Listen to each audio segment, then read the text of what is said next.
Hello, bloodies. God damn it. Welcome back to the Dead and Laughing Show. As usual, I am Crude the Corpse. And today's episode is a special episode. It's been some time since anybody's actually sent in a story. Since Live with the Afterlife is going to be like actual played out scenes from now on, figured why not? I was sent this story by someone who actually was a guest on the show. And it says on here that it's also on Reddit. Vortex Visions Designs. Yeah, this is his story. It's entitled Alabama Exorcist, 2021. My name is Anthony, and this is my story about an exorcism I witnessed with a group of friends while living in Alabama during 2021. Everything in this story is 100% true, as you'll soon discover there were multiple witnesses of the event. It was something I never thought I would ever experience in my lifetime, but life is full of all sorts of surprises. Before diving in, here are some key details. I had moved from Illinois to Dutton, Alabama in 2020, where I would end up with my ex-girlfriend, who we'll call Luna, since late 2018. Luna had taken a liking to my music and artwork on social media. Over a course of time, we got to know each other very well. We lived a distance away, however, as I was living in Illinois while she was over in Alabama. We would plan trips to see each other, which eventually turned into a relationship. However, she was still living with her ex-boyfriend, Sven. Sven had been in her life for over a decade. Goddamn. But their relationship had been broken for many years prior. They were basically just best friends living together. When COVID hit in early 2020, I made the choice of moving in with them as we were uncertain of getting the chance to travel. While COVID got increasingly worse at the time, Luna was also polyamorous. So we had to come to an agreement to keep our relationship monogamous if we wanted to be together. I was skeptical at first, but took the risk. Sven and I got along fairly well, though, and he became a good buddy of mine. He was a huge history nerd and collected a bunch of historical antiques and weapons. Nice. I settled in nicely to the complete change of living in Alabama, getting to experience a whole new side of the country. Even if I was living in an older house in the middle of nowhere surrounded by crop farmland and cattle, I was still happy. I wouldn't be able to live out in the middle of nowhere, I don't know. Guess I'm too much of a city boy to be doing all that. Early July 2021. Sven, who had been single for quite some time now, met a girl who we'll call Sally at his job. Sorry, the name reminds me of a certain somebody. While working at Walmart, she approached him as she felt drawn to his energy of sorts. They quickly took a liking to each other and started hanging out more. Things were going fairly well for them throughout the beginning of the relationship, from what I've seen. She was very kind and intelligent. She loved to laugh and occasionally indulge in smoking bowls. However, we eventually discovered that she had an intriguing spiritual side to her.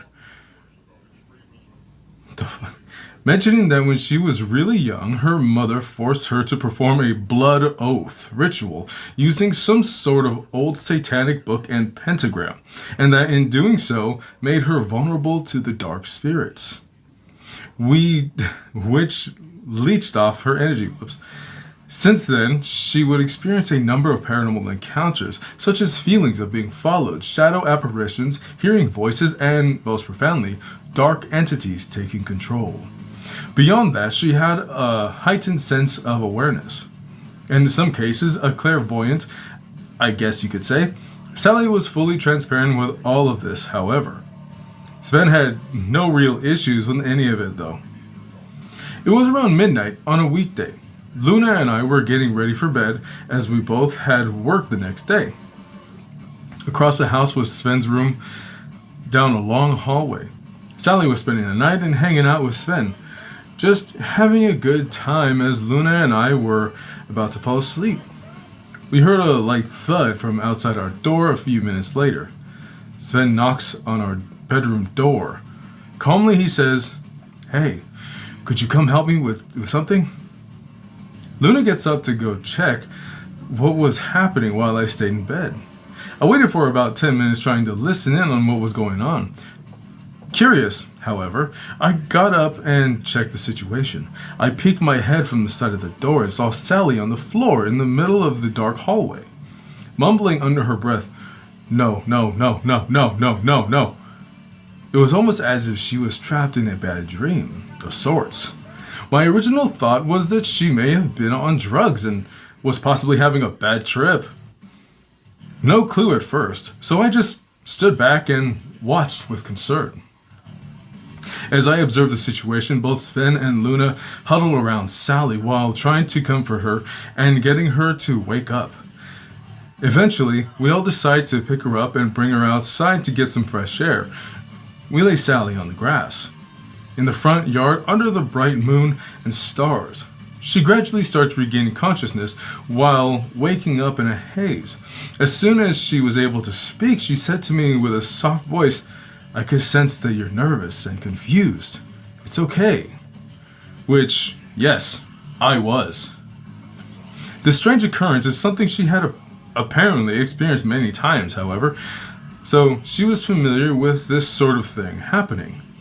She explained it as basically getting trapped in a dark void of sorts and that she's essentially unconscious with no ability to recollect what happened. Being that Sven and Luna are more aware of spirits and energy, they knew almost instantly what was going on and took precautions to alleviate the situation. After she gathers her thoughts and regains her energy a bit, we bring her back inside and lay her on Sven's sofa. While Sven holds her in his arms, he points out some scratch marks on the back of her shoulder that weren't there prior. It looked fresh and almost as if clawed by a big cat. He also states that for some odd reason, she was being drawn into the bathroom across the hallway, and that her face went completely blank while slowly walking out of the room. He even points out the light in the hallway between the room and the bathroom, which had blown a fuse right after she collapsed near the door. That had me spooked, and the light hadn't worked ever since. Are you sure he wasn't clawing her back? You never know. I'm not judging. Once Sally was able to speak to us more clearly, she told us that something was trying to trick her into going inside the bathroom across the bedroom. Some evil entity manifested itself in there and was playing mind games. Keep in mind, the house we were living in was really old and dingy, with noticeable holes in some spots of the floor throughout the entire house, the worst of it being in the bathroom. There were 2 total bathrooms, however, so we never used that room for anything. It was always kept closed as it was dirty and smelled of mold.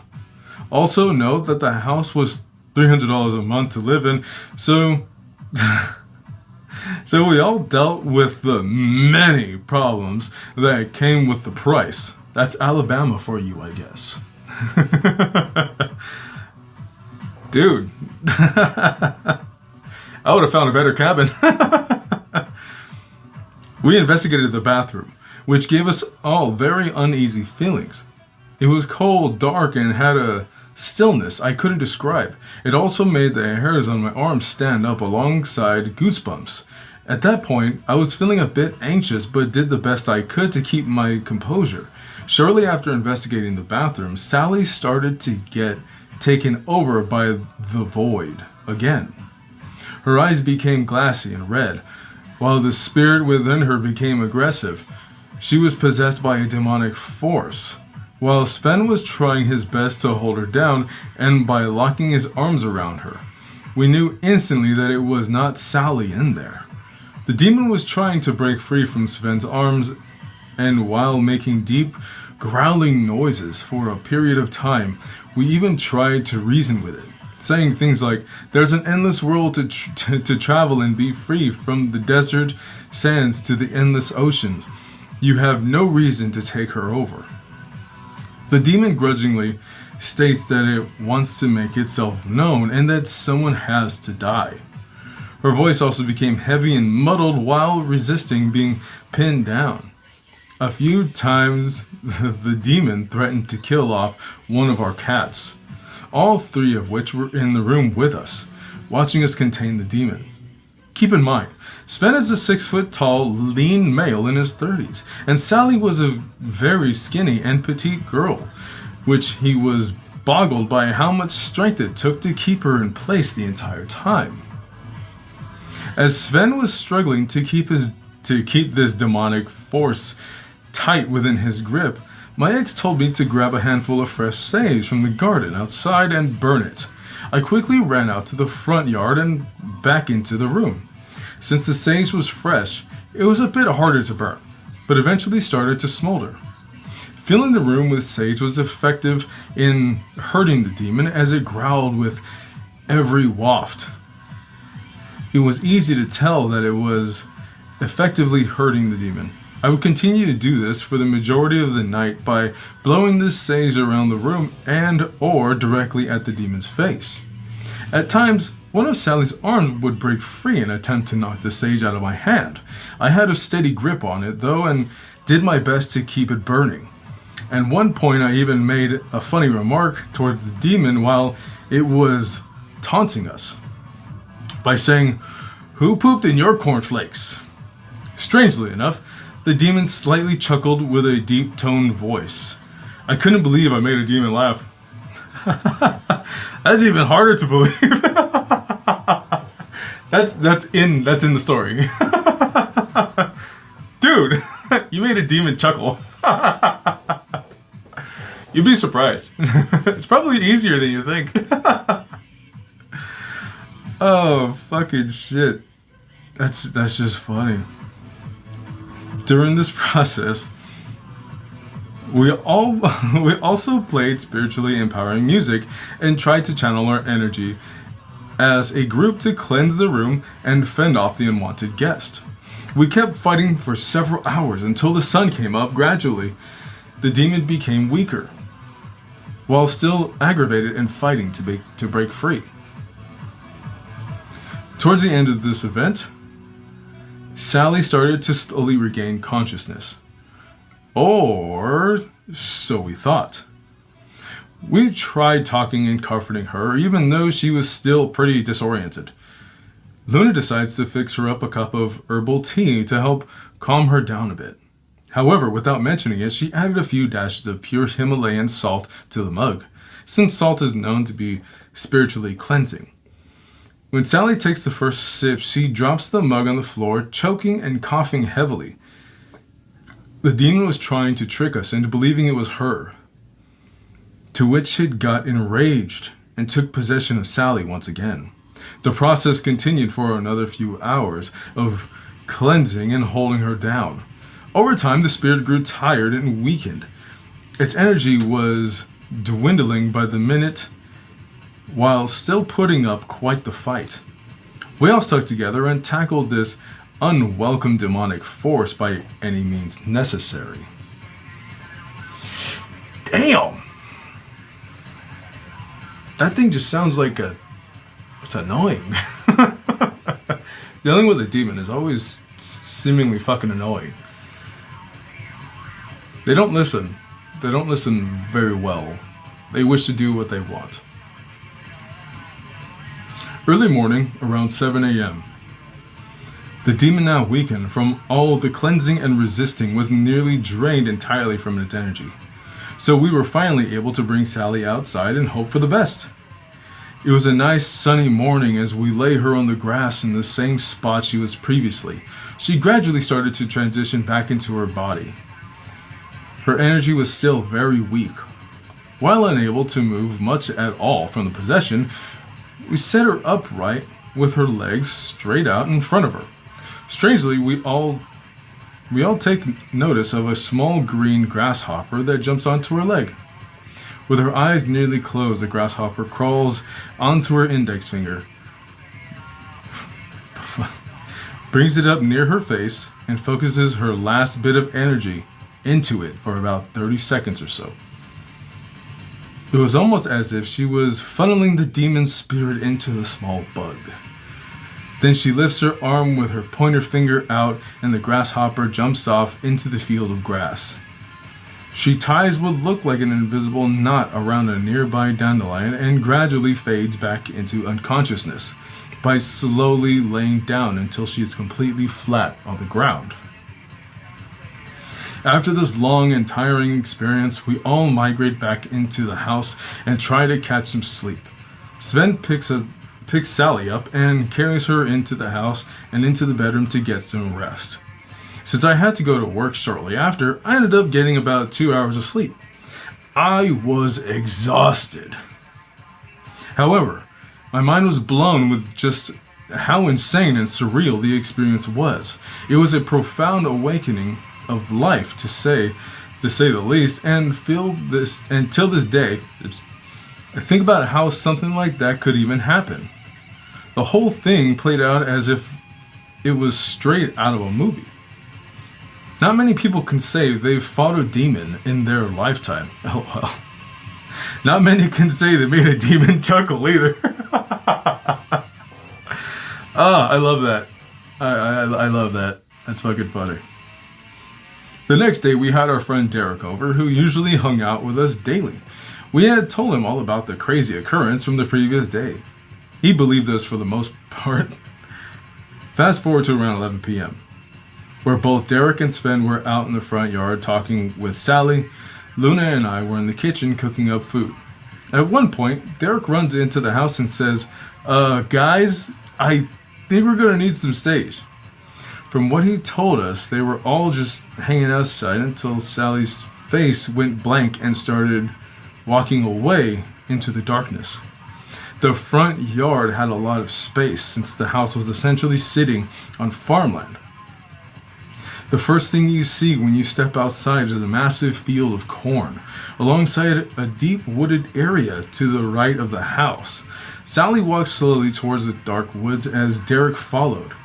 He approached her and asked if she's feeling okay. She then turns around slowly with a murderous look on her face and says in a growling, deep voice, "No!" At that point, Derek was frightened and ran back into the house to inform us about the situation.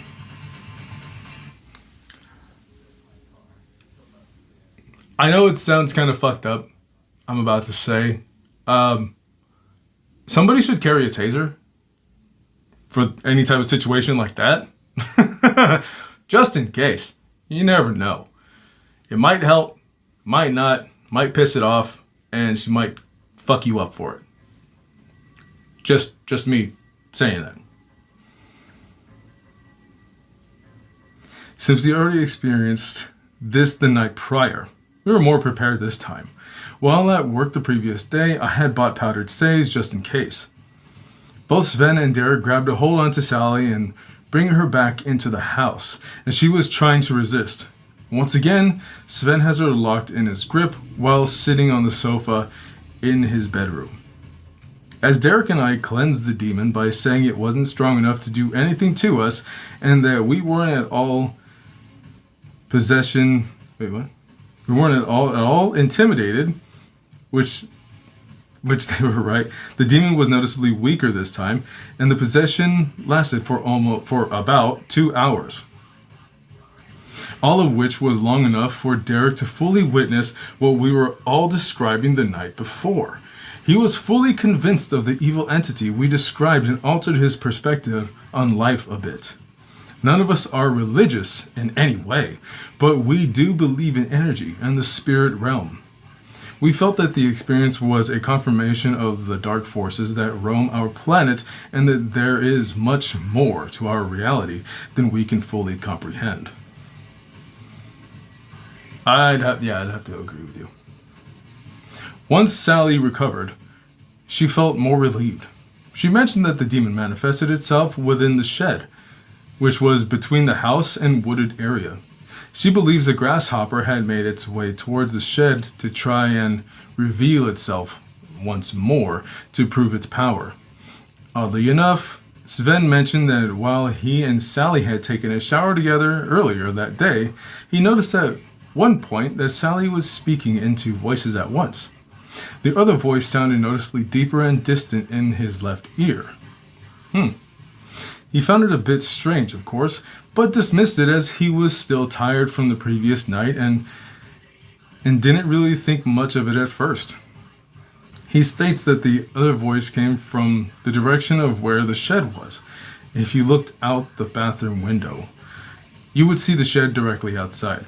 Given the experience later that night, however, revealed more of what was truly happening.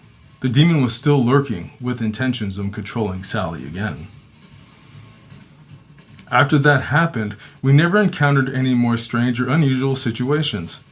We would go on to tell our story to friends and family, where the majority of them would mostly believe what happened. Since then, Sally broke up with Sven about a week after the event and was heartbroken for a good while.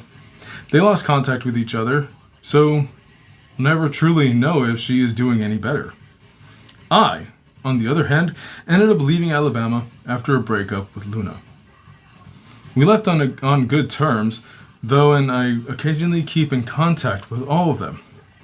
It was quite the adventure for the 2 years of living there, but despite the strange encounter, I'm glad I was able to experience it the way I did.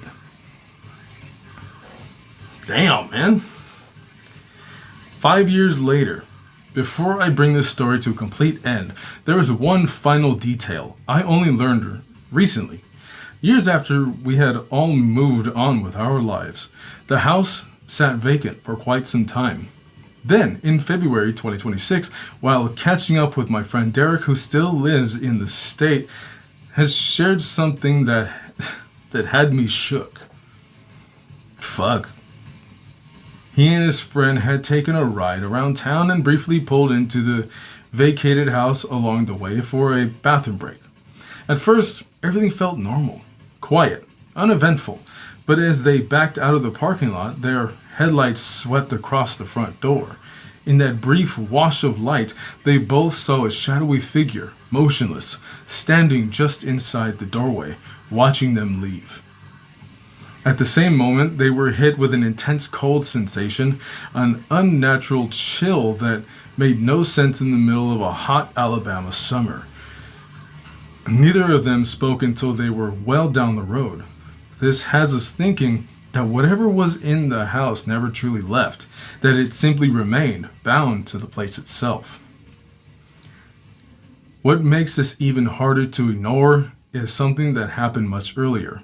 On the night of the exorcism, the entity said one thing with chilling clarity.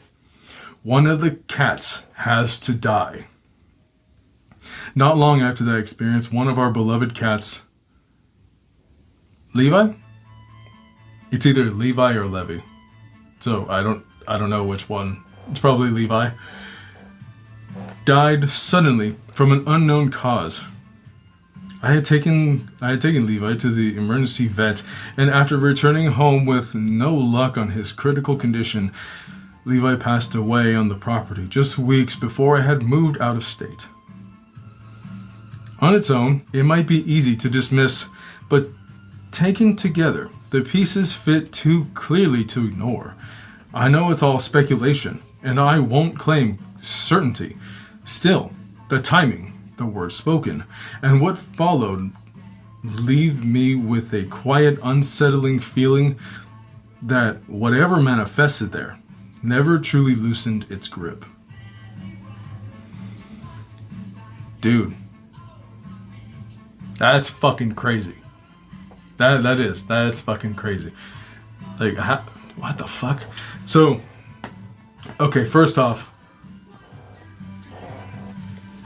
the reason why I chuckled at the name Sally. Only some people, no, all of you bloodies will know that was the devil's name. That was my mother's name. Sally. So, yeah, knowing that happened to somebody named Sally, And it's like, oh shit. Sorry, my mind connected connected that to the situation and thought, wow, that's just a bad luck fucking name. But I don't think so. I don't think it really is. I don't think it would be a bad luck name. I'm just saying it made me chuckle. Because the devil had her experiences, and then somebody else just, well, I'm not sure if it was for the story, but the name you picked made me think of it. A blood oath? A ritual? Okay, yeah, you know what? That's not a deal breaker. That's fucked up, to say the least, that her mom made her do it. Like, holy shit. Made her do a fucking blood oath, a ritual. With what, though? With what exactly? That's what I'm thinking right now. With what entity exactly does she make the oath with? And if it's still there, that is concerning. That is fucking crazy. The whole thing with the grasshopper and everything, that sounds like a trip. It does sound like a trip. I don't know why, that made me think of a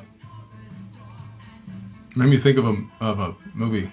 Is it Exorcist 3 with the locust and shit? It made me think of that. Not related, it's just random thoughts. But damn, that's a fucking trip. That really is a fucking trip. As for the taser suggestion, that's just a suggestion. That is just a suggestion.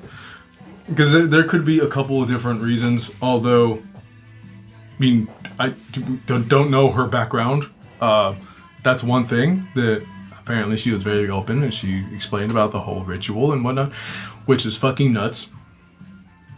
But what if I'm not discrediting this. I'm not discrediting the story. I'm just thinking on her account.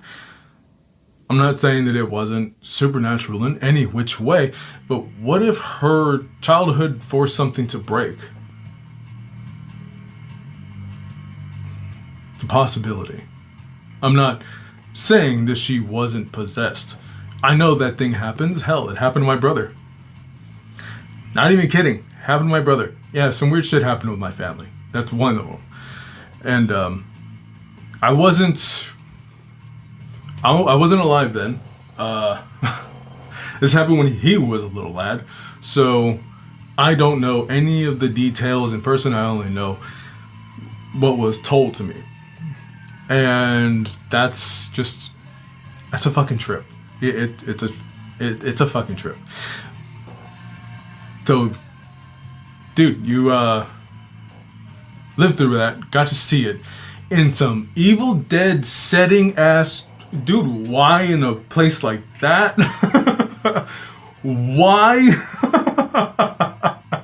You know what? $300 a month. I don't blame you for $300 a month. I don't blame you at all. I don't blame you at all. $300 a month, that is fucking, oh my god, the price is amazing. But like you said, it's many problems. So, holy shit, how many problems were with that little house, that shed, cabin, whatever the fuck. Oh goddamn! If it's truly still there, if it's stuck there, I'm curious. Has anybody else gone? Has anybody else gone to this location? I wouldn't recommend if this is what's actually there, and it clearly wants to cause harm. It wants to cause havoc. I would not recommend anybody going there unless you are prepped. Unless you are fucking prepared, then I would say, hey, go ahead. Cleanse yourself first. Cleanse yourself with some sage. Smoke a little bit if you have to. Which, yes, that's a thing. To cleanse myself, I've smoked sage before, and it feels strange. It felt all right. I only did it once, and that was because somebody I knew, he went by Two Bears, which is funny because he was a short, stout fellow, but he was a funny motherfucker. Little native guy. he was smoking it as well, and he was like, go ahead, take a hit, like, there's nothing wrong with that, like, it'll help cleanse you as well. Like, what the fuck, why do you want me to be cleansed? He's like, because you seem like you need it. It felt different, felt cooling, felt strange, felt odd. I didn't know what to think. So that's the first and last time I've ever actually smoked sage. And yeah, it felt very strange. Not in a bad way. It felt uplifting. It felt like I was lighter. I don't know how to properly explain it besides that. It felt as if I was a little bit lighter, where I wasn't losing my shit as much that day, which during that time period I was homeless. So yeah, I was stressed out a lot. So having that feeling was very strange. But if anybody were to go there, if anybody were to find it in Alabama and actually like try to urban explore, or maybe just trying to get a good hideaway just to suck, fuck, pound a drink, or whatever the fuck you're gonna do, probably don't. Probably don't unless you're gonna go and you're gonna be prepped. That's what I would fucking say. Because a lot of people will think that this shit is not real. A lot of people will say that, it's not real. It's just the fuck would it be? Those are just mental issues. They have mental problems. They have bipolar disorder. They're fucking all this crazy shit. Their PTSD is going out of whack and doing all this fucking shit. It's like, no, this stuff is real. Just, if you're willing to see it, you could be able to see this shit happen. If you're willing to, have an open mind to it, then yeah, you would be able to notice this shit. If you've just a hardcore fucking, I've known hardcore skeptics and I've seen them change their mind. But it's like, you're a fucking hardcore skeptic, you just like, no, it could be explained. The kind of, kind of like what I was saying, because I can't say it was true. I can't say it's all made up, because this is a story that he actually lived through. So if this is a story he lived through, I can't say that it's just a story he made up. He even sent me in the message that I can't make shit up like this. It's like, okay. Oh, damn. But yeah, you have to be willing to see it for what it is. Something that you're not able to explain. You can't just see it and say, she's crazy. She's just some bad shit. That's all it is. It's just some bad stuff. That's all it is.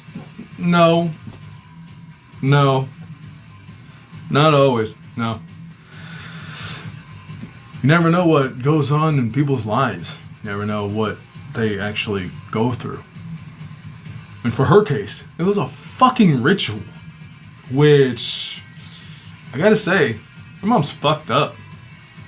Really. I mean, the devil was fucked up too. I don't think she's ever did any rituals with us, but, I could be fucking wrong. I don't remember every single fucking thing. There could be a reason why witchcraft does not work on me. I don't know the reason, but there could be a fucking reason. Maybe it's because of her. I have no fucking idea. But you never know. You never fucking know. I'm taking him at his word for it that this is something that he actually experienced. And you know what? Sorry about your cat. Sorry about your cat, dude. That's fucked up. That thing made sure your cat got sick and died. Fuck that thing. Another fucking reason why you should have a taser. So if it fucking possesses anybody, just give them one fucking shock to the groin. That's it. You know what? Not to the groin. Not to the groin. That's if they attack you. If they attack you, don't be afraid. Jam those prongs Right. Oh, fuck, what's wrong with me? But with all seriousness, and if you ever are in the situation and you're dealing with something that, well, like this case of possession, it does help to have some knowledge. It does help to have some fucking knowledge. As for the sage, it's a good thing that they were, that they knew what was going on. So at least they already had an idea. Imagine if they didn't. Imagine that shit. You'd be like, I don't know how they would have acted. Maybe it would have turned into like a horror movie. I'm not saying anybody would have, bit the bullet, but just, you never know. When you don't know anything, you tend to make bad decisions. When you got at least an idea what to do, you tend to think about it a little bit better. Oh, fucking shit. Man. So, with that story, that is a trip. That is a trip. That sucks you had to deal with that. That's fucking crazy. That's fucking crazy. Since you sent the story, I will tell you the one about my brother. Because Live with the Afterlife, the way it is right now, when it's just the stories, it's going to be removed. So, you know what? I can at least tell the story. This happened a fucking while ago. My brother was a little lad. Was a little fucking lad. I don't even think the middle child was born yet. I don't remember. He could have been. I don't know. But, supposedly, as what was said, that he started acting different. When he was a little kid, he started acting fucking different. I think, it said something about him being a little violent or whatever the fuck. Start talking shit, and then, like, eventually they got to the point where they realized something was very wrong. When his eyes were black as pitch. And my brother has dark brown eyes, but it looked like his eyes were blacked the fuck out. And they didn't know what to do except for my uncle, who was a spiritual healer. He figured he could do something. So he started telling everybody what to do, got everything set up, and he conducted the whole thing with everybody's help. Apparently it took a while. Took some time. So that's how I know, like, oh yeah, that takes fucking forever. Only because from their experiences, his experiences especially, that does take fucking forever. And no, it's not like the movies. Just in case anybody watching thinks, oh, so you mean things were floating and flying and fucking getting thrown around and they were fucking head spinning or jamming crosses in places they don't belong? No. That's overly dramatized for the films. But apparently my brother was saying some crazy shit. He was incredibly strong. Took hours. From my recollection, from what I was told, it took fucking hours for him to finally calm down. For whatever it was in his body trying to take him over completely to be expelled. Who knows what happened to that thing after? I think that happened in the house on 11th Street. It's not there anymore. So, just saying, it was the same house where my grandpa found, I'm not even sure if they're fucking curse jars or whatever the fuck. There were jars filled with remains. Human teeth and shit.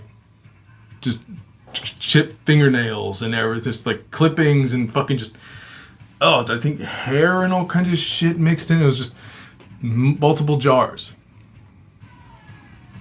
Same fucking house. It's the same house where the devil heard something banging underneath her feet when she was already with my father. Yeah. That story. The one where somebody tried to copyright strike me for a story that belonged to my mother. Fuckers. But yeah, apparently that actually happened in the same house. So all that was in the same home. Who knows what the fuck it was? And that house is no longer standing. So, with all that said, I think your story's fucking nuts. I do. I think your story's fucking crazy. The fact that, dude, all of it. Poor kitty. Still, I keep coming back to that. Poor kitty. The fact that your friend heard two voices coming from two different directions as she was speaking, that's a fucking trip. That is. That's a fucking trip. It's either she still had that thing inside of her, or she was one fucking hell of a ventriloquist. Which, I doubt that part. I mean, you guys were doing your best at first, and then you had to finish, obviously, what the fuck you started. So, yeah. I had to slowly fucking pass that thing through her. Fucking hell. Alright, ladies, I'll leave you with this last word. If anybody happens to find a home in Alabama, out in fucking farmland, not touched, abandoned, and you feel something very fucking wrong, don't go in. Don't go in there. Unless you're prepared. Because it's not going to give a fuck what you say. Speaking from experience, they don't fucking care what you say. Unless you go in there prepared, the whole shit, whole thing, sage, salt, holy water, all such and such. Look it up. You'll be able to find a lot. Fucking hell. Alright, ladies. Thank you for sending your story to me, dude. Had a blast fucking reading it. Oh, fucking shit. I would love to have you back on the show also, so I'll reach out to you sometime.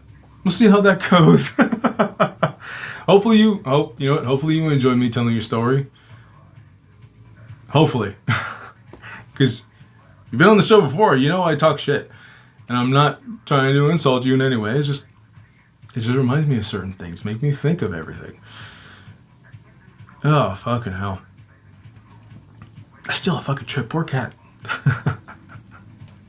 Oh, fucking hell. If anybody has stories that they would like to have on the show, maybe I'll do this once in a little bit, where I'll just read your story. I'll obviously give you credit, let everybody know where it comes from. Unless you'd rather remain anonymous, completely up to you. If you want, at the time of this video release, Live with the Afterlife is still just the stories. You can go ahead and go check those out. You can go ahead and go watch those. Go give them a listen. They're still on Spotify and they are on YouTube. So feel free, go check those out. Just do it in the meantime. Because once we get our first episodes done, all of those are going. They're gone. They're going to be taken off. So, just letting you know that now. I've said it a couple times, but never know. Maybe you want to listen to it. Maybe you don't. Completely up to you. You can have it playing in the back or whatever the fuck. Completely up to you. Also, if you like the shorter stories, the Reddit stories, make sure to go check out TikTok. I've been doing that fucking daily. And some of the stories are really fucked up. Recently I had to do a trigger warning for one of them because it was just, I felt bad. It's just like, damn, that's fucking disgusting. Go take a listen. You'll be able to know which one I'm talking about. The one I start off with a saying it's a trigger warning. So go check out all those stories. If you have a little story and you want us to be over there, let me know. Send it a message either on Instagram, over on TikTok, or put it as a comment over on TikTok. Either any fucking way. Completely up to you, bloodies. Alright. Hopefully you enjoyed. I'm gonna get the fuck out of here.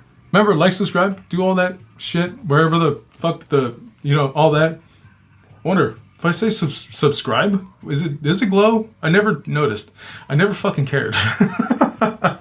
Either way, subscribe. Yeah, play with my bells. Do it the right way, I get a good tingle. Fuck is wrong with me? Well, can't go down that laundry list. Alright, bloodies. Have a good night. Take care of each other, by the way. Don't be pieces of shit. There's already too fucking much. Already too fucking many pieces of shit. So just, treat people the way you want to be fucking treated. How about that? Yeah, you're welcome. Oh, fuck me, it's hot, this bitch.